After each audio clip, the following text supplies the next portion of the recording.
नमस्कार, मैं हूं गीता ठाकुर और आप देख रहे हैं नेशन स्पीक।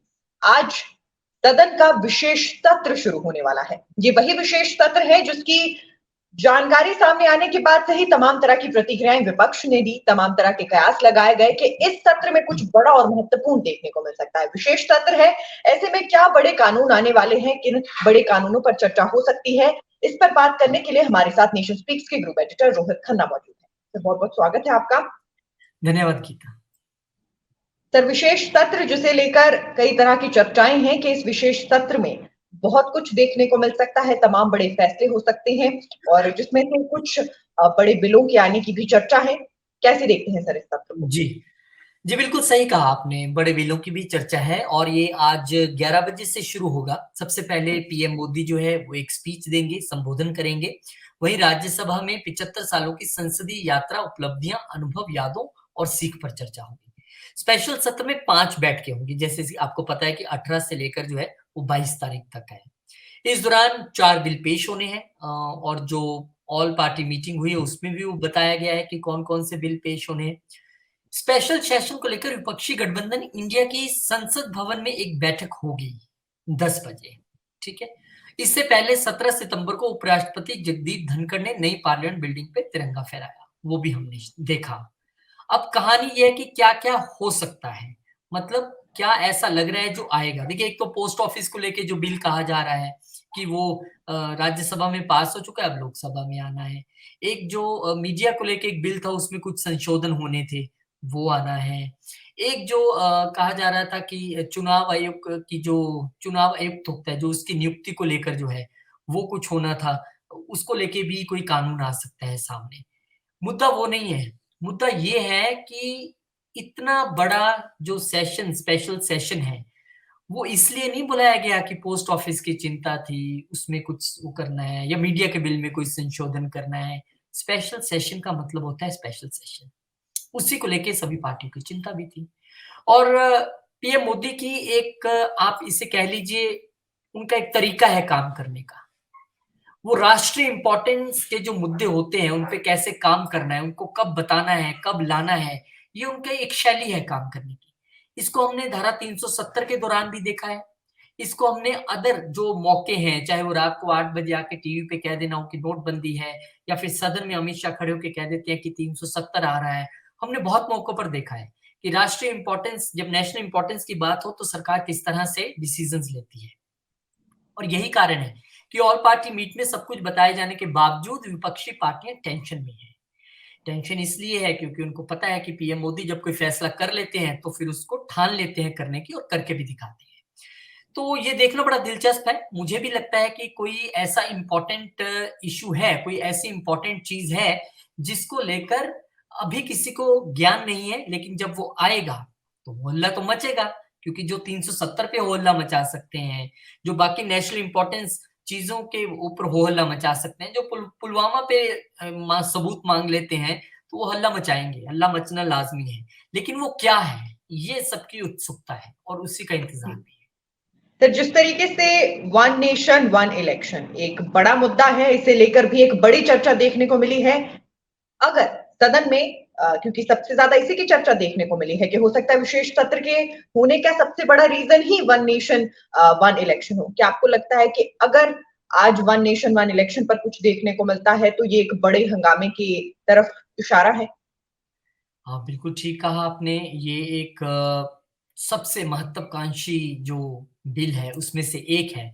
पीएम मोदी इसके ऊपर कई बार बोल चुके हैं और ये आज नहीं है कि आज ही शुरू हुआ है। ये विपक्षी पार्टियों को ये भी समझना पड़ेगा कि पीएम मोदी पिछले कई सालों से इस मुद्दे पर बोल रहे हैं और इतनी सीरियसली अब काम हो रहा है, कमेटी गठित हो गई है। कमेटी की फर्स्ट मीटिंग है वो 23 तारीख को होने भी वाली है। पूर्व राष्ट्रपति कोविंद उसके जो है वो चेयरमैन बनाए गए हैं और बाकी तमाम बड़े नेता हैं उसमें।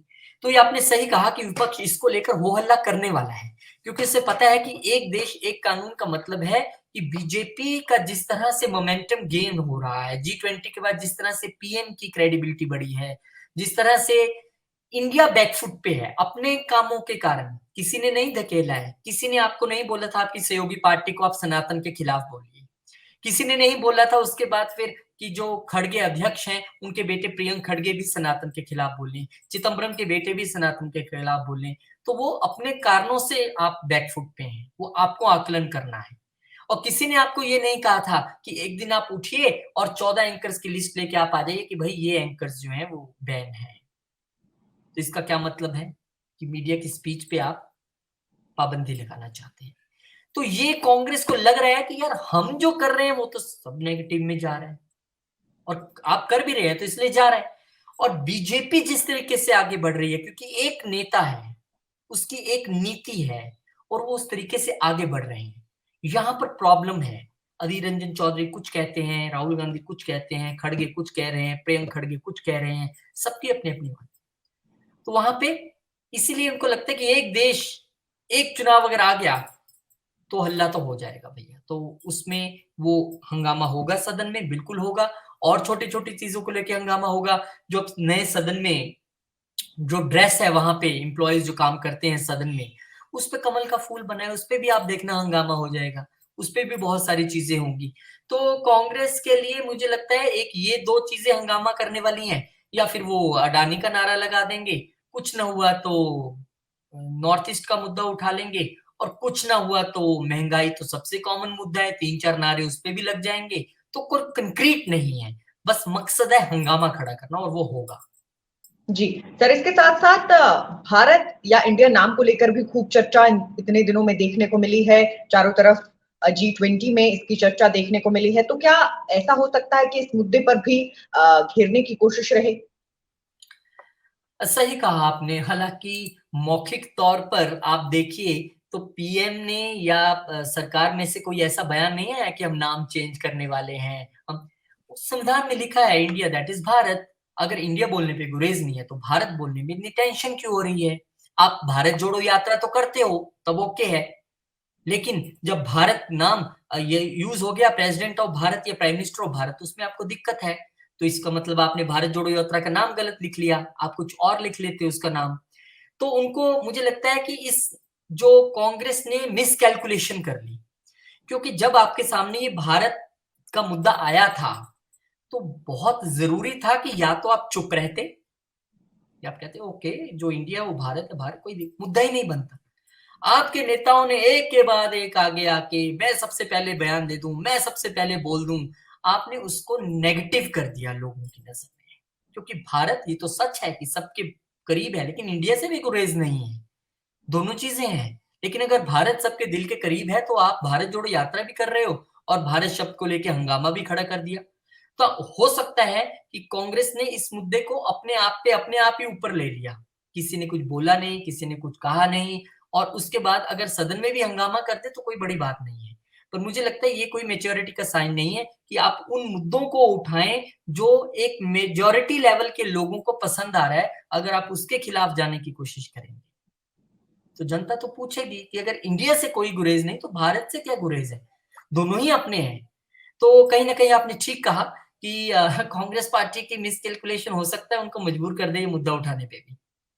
जी सर, इसके साथ साथ जो एक और महत्वपूर्ण चर्चा देखने को मिल सकती है वो महिलाओं से जुड़ी है कि महिलाओं के चुनावी आरक्षण को लेकर शायद कुछ बड़ा देखने को मिल सकता है। वुमेन रिजर्वेशन बिल की काफी चर्चा है और जो सर्वदलीय बैठक हुई उसमें कांग्रेस ने भी कहा कि हमने पीएम से कहा है कि इस बिल को लेके आइए, मतलब सरकार से कहा है कि इस बिल को लेके आइए, हम चाहते हैं।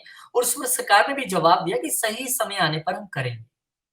तो वो इसमें आएगा कि नहीं आएगा? अब क्या हुआ, अब एक क्रेडिट वॉर हो गई। अरे देश को आजाद हुए 75 साल हो गए, इतनी बार सरकारें बन गई, इतने सालों से ये मुद्दा चल रहा है, अब तक तो आपको टेंशन नहीं हुई थी। अब कई बार ये बिल आया, कई बार हंगामा हुआ, कई बार इसके खिलाफ बोल के और खत्म कहानी। बस ठीक है, लटका रहने दे, ये बिल है पड़ा, इसके लिए चाहिए पॉलिटिकल विल, इच्छा शक्ति। आज आपने बोल तो दिया इस बिल को ले आइए, तो आप क्या कर रहे थे इतने टाइम पे सरकार में रह के? आज तो आपको बड़ी जल्दी याद आ गया जब आपको ये पता लग गया होगा कि हो सकता है बीजेपी से ले आए तो कम से कम ये बिल पास हो जाए, तो हम प्रेस कॉन्फ्रेंस करके कह तो देंगे देखिए हमने कहा था सरकार को कि ये ले आइए। तो जनता आपसे ये नहीं पूछेगी कि आप इतनी बार लेके आए तो क्यों नहीं पास करवा पाए? क्या आपके पास पॉलिटिकल विल नहीं था? तो मुझे लगता है कि ये आ सकता है बिल, ऐसी चर्चाएं हैं, लेकिन सरकार ने कहा है सही समय आने पर लाएंगे। अब वो सही समय यही 5 दिन है या अगला एक सेशन जो अभी बचा है जो होना है नवंबर में, उसमें आएगा, ये देखना पड़ेगा। जी, यानी कुल मिलाकर ये कहा जा सकता है कि आज होने वाली कार्यवाही महत्वपूर्ण है, कुछ बड़ा देखने को मिल सकता है और जितने भी दिन ये कार्यवाही चलने वाली है, तमाम दिन कुछ बड़ा ही देखने को मिलता रहेगा और सारे अपडेट्स नेशन स्पीक्स पहुंचाता रहेगा। सर बहुत-बहुत शुक्रिया कि आप इस चर्चा में जुड़े। सभी से दरख्वास्त है कि स्पेशल सेशन को लेकर आपकी क्या प्रतिक्रिया है, कमेंट बॉक्स में जरूर बताइएगा। आपकी राय का हमें इंतजार रहेगा और नेशन स्पीक्स के यूट्यूब चैनल को लाइक, सब्सक्राइब और शेयर करना ना भूलें।